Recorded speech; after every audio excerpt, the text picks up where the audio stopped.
नमस्कार साथियों, आप सभी का स्वागत है इंडी टॉक पर। मैं हूं शशिकांत कुमार। आप देख रहे हैं राजनीति के सबसे विश्वसनीय चैनल और मेरे हाथों में 24 की रणभूमि का बुक है। और ये किताब आपका ये कि 2024 का इलेक्शन का हर उस पहलू को बता दिया, 2024 की रणभूमि के हर उस पक्ष को बता दिया जो आज आप देख रहे हैं भारत की सियासत में। ये किताब तो पहले ही बता चुका है, इस पुस्तक में पहले ही बता दिया गया था। राहुल गांधी संविधान लेकर घूम रहे हैं और इसी किताब में लिखा गया था कि 2024 की रणभूमि का जो मुद्दा होगा भाजपा की तरफ से वो हिंदू राष्ट्र होगा, जबकि विपक्ष की तरफ से संविधान होगा, और वही देखने को मिल रहा है। लेकिन आज हम बात कर रहे हैं संविधान और आरक्षण, दो ऐसे विषय पर जो विषय इस समय सबसे महत्वपूर्ण है। 24 की रणभूमि, अब बस 20 दिन बची है, लेकिन ये किताब 2024 की रणभूमि तक ही नहीं लिखा गया, बल्कि 2024 की रणभूमि के बाद देश की सियासत किस दिशा की तरफ बढ़ेगा ये किताब उसे भी बताता है। यानी 2029 तक के राजनीति का आपको अनुमान इस किताब से मिल जाएगा। खैर साथियों, आप सभी लोग अगर अभी भी किताब नहीं पढ़े तो इस किताब को आप अमेजोन से ऑर्डर कर सकते हैं, शशिकांत कुमार सर्च करके। फ्लिपकार्ट पर भी ऑर्डर कर सकते हैं, शशिकांत कुमार सर्च करके।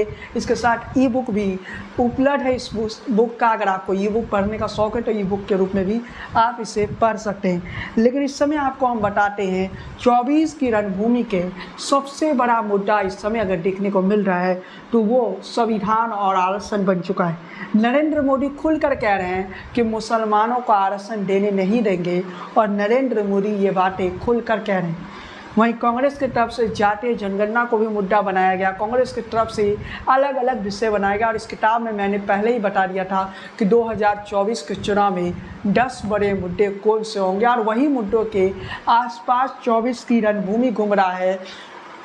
लेकिन जब हम कहते हैं कि राजनीति के सबसे विश्वसनीय चैनल है इंडी टॉक, तो आपको आज हम बताते हैं मुस्लिम आरक्षण और उसके पीछे की राजनीति के साथ ही आपको संविधान क्या वाकई खतरे में है, या फिर ये जो राजनीतिक दल है इनकी जो राजनीति है वो खतरे में आ चुका है। इन सारे सवालों का जवाब देंगे। लेकिन 24 की रणभूमि जब मेरे हाथों में है तो आरक्षण के विषय पर एक बात मैंने लिखा था, वो मैं जोर आपके साथ बताने की प्रयास करूँगा। बेरोजगारी एक बार फिर से इस देश की सियासत में बड़ा मुद्दा बन चुका है, लेकिन आज तक राष्ट्रीय स्तर पर ऐसा कोई उदाहरण नहीं है कि बेरोजगारी के कारण, गरीबी के कारण सरकारें गिर गई हो या सरकारें बदली जा सकी है। ऐसी परिस्थिति आज तक इस देश में नहीं हुआ। क्या इस बार 24 की रणभूमि में ये होने जा रहा है?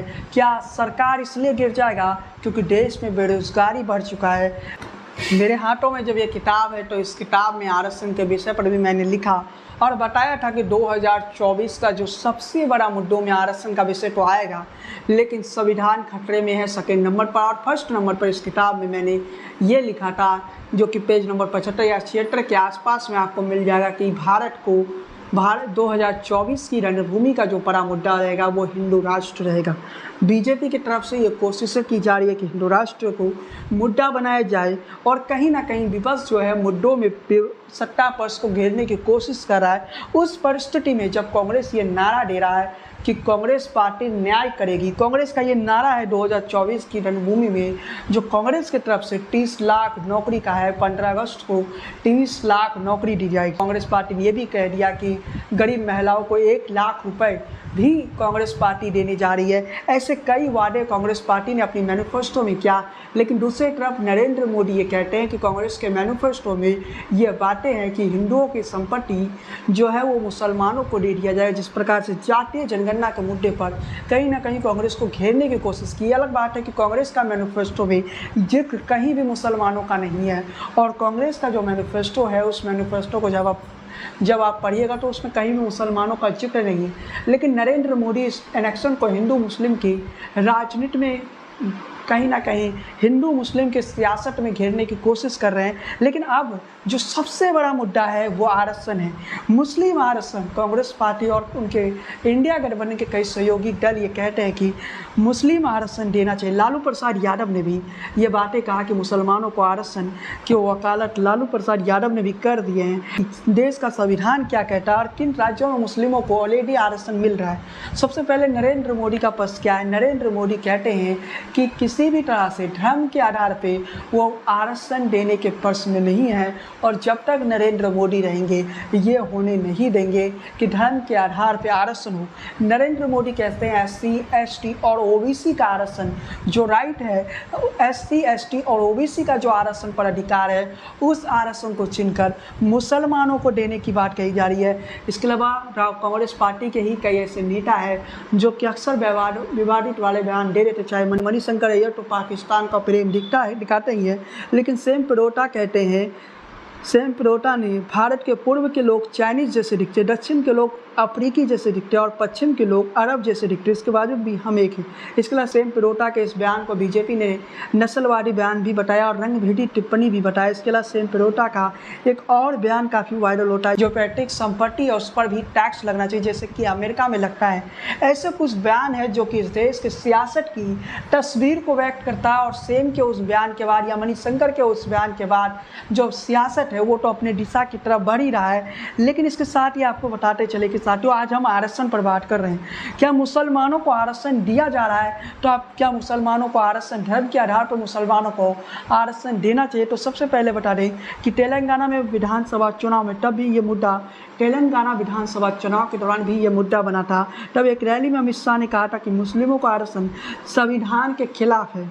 एक रिपोर्ट के माने तो मुस्लिमों करीबन 36 जातियां हैं जिसमें एक केंद्रीय स्तर पर, जिसे केंद्रीय स्तर पर भी OBC माना जाता है।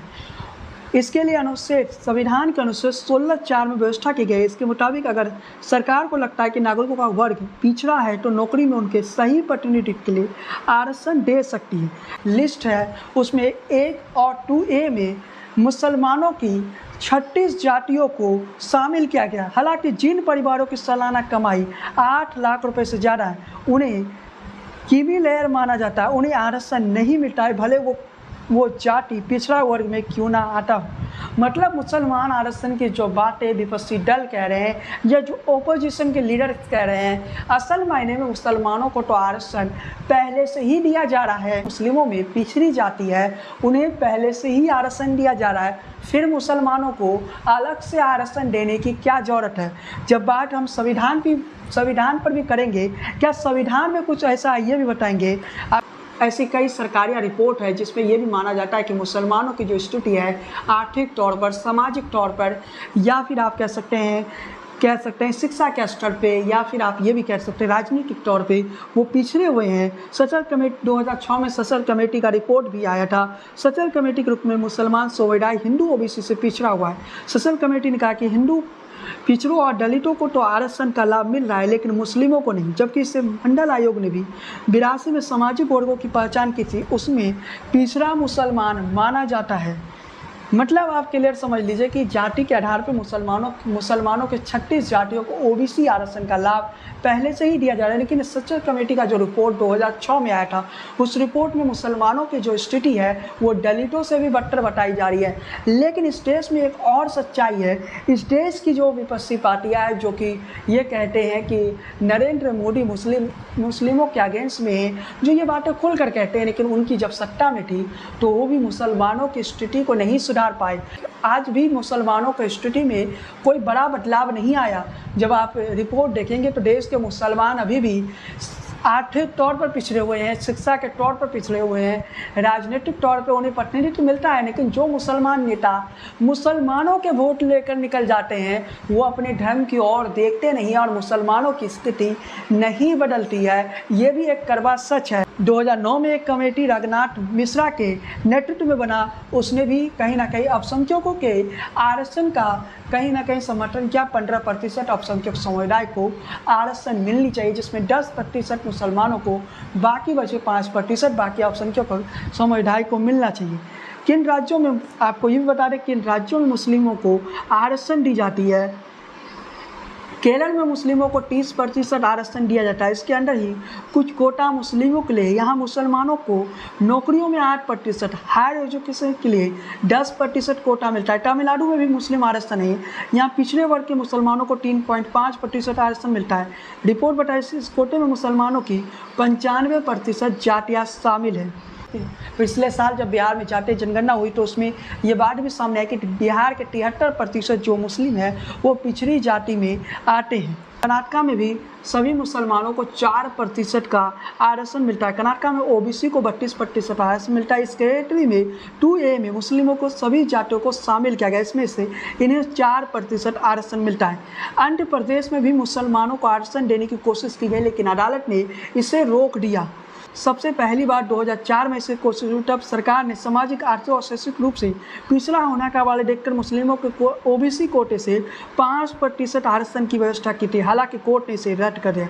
इसका राज्य में पिछड़ा आयोग ने भी सभी मुसलमानों को पिछड़ा माना। इसके आधार पर सरकार ने 2005 में एक बार फिर से सभी के लिए 5% आरक्षण तय किया, लेकिन एक बार फिर से कोर्ट ने रद्द कर दिया। 2010 में एक बार फिर से मुसलमानों के कुछ जातियों को 4% आरक्षण देने की व्यवस्था की गई, लेकिन कोर्ट ये कहते हुए रद्द कर दिया ऐसा आरक्षण की व्यवस्था करने से पहले कोई सर्वे किया गया। आंध्र प्रदेश में मुसलमानों का आरक्षण का मामला इस समय भी सुप्रीम कोर्ट में फंसा है। हालांकि इस बीच आंध्र प्रदेश में एनडीए के सहयोगी टीडीपी ने मुस्लिम आरक्षण का वादा किया था। टीडीपी के प्रमुख पूर्व मुख्यमंत्री चंद्रबाबू नायडू ने भी मुसलमानों को 4% आरक्षण देने का वादा किया था। अब आते हैं भारतीय संविधान पे। तो भारतीय संविधान क्या कहता है? क्या भारतीय संविधान धर्म के आधार पर किसी प्रकार का आरक्षण का वकालत करता है, या फिर भारत का संविधान धर्म के आधार पर किसी भी प्रकार का आरक्षण का वकालत नहीं करता है? तो भारतीय संविधान की समानता की बात करता है, इसमें धर्म के आधार पर आरक्षण का प्रावधान नहीं है। संविधान कहता है अगर कोई वर्ग पिछड़ा है तो उसे मुख्य धारा में लाने के लिए आरक्षण दिया जा सकता है। लेकिन क्लियर तौर पर कहे तो भारत का संविधान धर्म के आधार पर किसी को आरक्षण देने की वकालत नहीं करता है। जब संविधान ये कहता है कि आप धर्म के आधार पर किसी को आरक्षण नहीं दे सकते हैं, तो फिर आरक्षण धर्म के आधार पर देने की बात है जो ओपोजिशन के नेता है वो कैसे कर रहे हैं। कहीं ना कहीं ये मुसलमानों को भी ठगने की प्रयास चल रही है, मुसलमानों को भी ठगने। कहीं ना कहीं इससे आप समझ सकते हैं कि ये लोग बस मुस्लिम वोट बैंक का अपने पाले में लाना चाहते हैं। सच्चाई ये लोग भी जानते हैं कि भारत का संविधान धर्म के आधार पर आरक्षण की वकालत नहीं करता है। इंदिरा साहनी बनाम केंद्र सरकार के मामले में फैसला देते हुए सुप्रीम कोर्ट ने साफ किया था अगर कोई सामाजिक समूह है, पिछड़ा है, तो उसे पिछड़ा वर्ग माना जाएगा, फिर चाहे उसकी धार्मिक पहचान कुछ भी हो। अभी मुसलमानों को जो आरक्षण दिया जाता है वो कोटे के अंदर कोटा के सिस्टम के जरिए मिलता है। मुसलमानों की जातियों को एसटी, एसटी या फिर ओबीसी में शामिल करके इन्हें इस कैटेगरी के अंदर ही आरक्षण मिलता है। मुसलमानों के लिए अलग से कोई कोटा नहीं है। जैसे केरल में मान लिया जाए कि मुसलमानों के लिए जो आरक्षण की व्यवस्था है वो ओबीसी आरक्षण के 30% ओबीसी आरक्षण के अंडर दिया जाता है। मतलब क्लियर शब्दों में कहें तो धर्म के आधार पर आप आरक्षण नहीं दे सकते। ऐसे भी वर्तमान में भी केंद्रीय स्तर पर भी 36 मुस्लिम जातियों को ओबीसी के कैटेगरी में शामिल किया गया। मतलब मुसलमानों को अभी भी आरक्षण मिल रहा है, तो अलग से आरक्षण देने की आवश्यकता क्या है? अब तो कहीं ना कहीं इस पर एक बड़ा सवाल है, प्रश्न चिन्ह खड़ा होता है। लेकिन इसके साथ ही आपको बता दें कि जो धर्म बदलकर मुस्लिम बने, अगर कोई दलित व्यक्ति हिंदू धर्म छोड़कर इस्लाम या ईसाई धर्म को कबूल कर लेता है, क्या उसे आरक्षण का लाभ मिलेगा? ये मामला सुप्रीम कोर्ट इसे लेकर कई याचिका दायर कर इसमें मांग की गई कि धर्म बदलकर या मुस्लिम या ईसाई बनने वाले दलितों को अनुसूचित जाति एससी का दर्जा दिया जाए, आरक्षण समेत दूसरे लाभ दिया जाए। इन याचिकाओं में संविधान के अनुसूचित जाति आदेश 1950 को चुनौती दी। 1950 के आदेश कहता है कि हिंदू, सिख, बौद्ध धर्म के दलितों के अलावा दूसरे धर्मों के अनुसूचित जाति का दर्जा नहीं दिया जा सकता है। पिछले साल अप्रैल में भी केंद्र सरकार ने धर्म बदलकर मुस्लिम या क्रिश्चियन बन चुके दलितों को एसटी में शामिल करने वाली मांग की याचिका को विरोध किया था। तो अब आपको भी समझ में आ चुका है कि मुस्लिम आरक्षण पर जो इस समय विवाद छिड़ा हुआ है, जिस प्रकार से मुस्लिम आरक्षण की बात कही जा रही है, के विषय में जहाँ नरेंद्र मोदी स्पष्ट तौर पे कहते हैं कि मुसलमानों को आरक्षण वो नहीं देंगे। जब तक नरेंद्र मोदी रहेंगे तब तक मुसलमानों को धर्म के आधार पर आरक्षण नहीं देने देंगे। और नरेंद्र मोदी जब इस शब्द का प्रयोग करते तो उन्होंने स्पष्ट तौर पर कहा कि धर्म के आधार पर किसी को भी आरक्षण लेने नहीं देंगे। ST, ST और OBC समाज का जो आरक्षण है वो धर्म के आधार पर नहीं बांटा जाएगा। इस पर तौर पे कहें तो नरेंद्र मोदी यही कहना चाहते होंगे शायद, मुसलमानों की जिन जातियों को OBC में शामिल किया गया उन मुसलमानों को पहले से ही आरक्षण का बेनिफिट मिल रहा है, फिर अलग से आरक्षण की बात क्यों किया जा रहा है। सीधे तौर पर नरेंद्र मोदी शायद यही कहना चाहते हैं। लेकिन इसके साथ ही आपको ये भी बता देना चाहते हैं साथियों कि बिहार जैसे राज्य में 73% मुस्लिम जो है वो OBC समाज से आते हैं, मतलब पिछड़ी जातियों में आते हैं। तो उन 73% मुसलमानों को ऑलरेडी बिहार में आरक्षण मिल रहा है। जब लालू प्रसाद यादव मुस्लिम आरक्षण की बात करते हैं तो ये बस एक मुस्लिम वोट बैंक को अपने पाले में लाने का प्रयास है, क्योंकि मुसलमानों को पहले से ही आरक्षण दिया जा रहा है, तो इसमें कोई दो राय नहीं है। मुसलमानों को पहले से ही आरक्षण दिया जा रहा है, तो फिर अलग से आरक्षण की ये राग अपनाने की क्या जरूरत है, क्या आवश्यकता है पड़ गई। लेकिन ये कहीं ना कहीं आप इसे सियासत कह सकते हैं, और इस देश की सियासत में मुस्लिम और हिंदू मुसलमान तो किस तरह से हो रहा है ये तो आप भी जानते हैं। लेकिन नरेंद्र मोदी जब ये कहते हैं कि मुस्लिमों को धर्म के आधार पर आरक्षण लेने नहीं देंगे, तो नरेंद्र मोदी के बातों को भी आप समझिए। लेकिन इसके साथ कई लोग ये कहते हैं, कई बातें ये सामने आ रही कि क्या देश में संविधान खतरे में है, क्या लोकतंत्र खतरे में है। तो इस विषय पर मैंने अपनी किताब में भी लिखा हूँ। अगर आप चाहें तो अमेजोन से इस किताब को ऑर्डर कर सकते हैं। 24 की रणभूमि आप अमेजोन या फ्लिपकार्ट पे शशिकांत कुमार सर्च करें, कुमार सर्च कर सकते हैं। इसके अलावा ई-बुक में भी उपलब्ध है, तो ई-बुक भी आप पढ़ सकते हैं इस किताब का। लेकिन इसके साथ ही जो लोग ये दावे करते हैं कि संविधान या लोकतंत्र खतरे में है, क्या वाकई लोकतंत्र खतरे में है, इन सारे सवालों पर भी हम आज ही चर्चा करना चाहते थे, लेकिन आज समय की कमी पड़ गई। काफ़ी लंबा वीडियो बन चुका है, तो फिर हम कभी मुलाकात करेंगे इस विषय पर और चर्चा करेंगे क्या वाकई लोकतंत्र खतरे में है। आज जो मुस्लिम आरक्षण पर इस देश की सियासत बन रही है, मुसलमानों के आरक्षण के विषय पर जो इस देश का सियासत गर्म हो गई है, तो क्या मुसलमानों को आरक्षण दिया जाएगा या फिर मुस्लिम आरक्षण की जो बातें कही जा रही है, अपोजिशन के लोग कह रहे हैं कि मुसलमानों को आरक्षण देना चाहिए, जबकि नरेंद्र मोदी कहते हैं कि धर्म के आधार पर आरक्षण नहीं दिया जाना चाहिए। अब लगभग 18 या 20 दिन बचा है 24 की रणभूमि के समाप्त होने में, लेकिन ये वो वक्त है जो वक्त काफ़ी महत्वपूर्ण हो जाता है। आने वाला वक्त भी 2024 की रणभूमि में काफ़ी महत्वपूर्ण होने वाला है। खैर साथियों, आज के इस वीडियो को हम यहीं समाप्त करते हैं। चैनल पर पहली बार आए तो सब्सक्राइब वाला जो बटन है ना, उसे दबा दीजिए। बेल आइकन की घंटी को बजाना बिल्कुल ना भूलिए। फेसबुक पेज को फॉलो कीजिए, लाइक कीजिए, बने रहिए इन टॉक के साथ राजनीति के सबसे विश्वसनीय चैनल पर। जय हिंद, वंदे मातरम।